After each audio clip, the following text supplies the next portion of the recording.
রান্নাঘরের একটা কোণে দুপুরবেলার রোদ এসে পড়ছে জানালার ফাঁক দিয়ে। আর আমি দাঁড়িয়ে আছি, হাতে ময়দা আর মনের মধ্যে একটাই ভাবনা, আজ মোমো বানাবো। অনেকেই ভাবে মোমো মানেই ঝামেলা। আচ্ছা বলো তো, ভালো কিছু কি একটু সময় ছাড়া হয়? আমার কাছে মোমো মানে শুধু একটা খাবার না, ওটা একটা এক্সপেরিয়েন্স।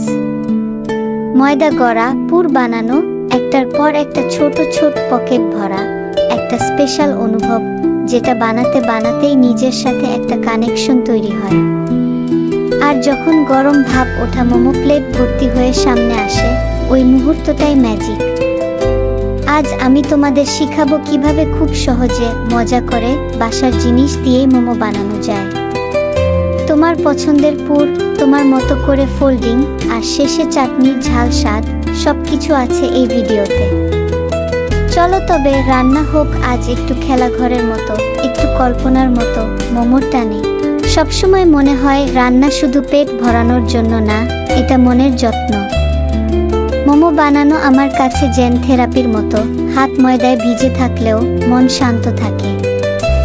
আর যখন নিজের হাতে বানানো মোমো কেউ খেয়ে হাসে, ওটাই আসল পুরস্কার।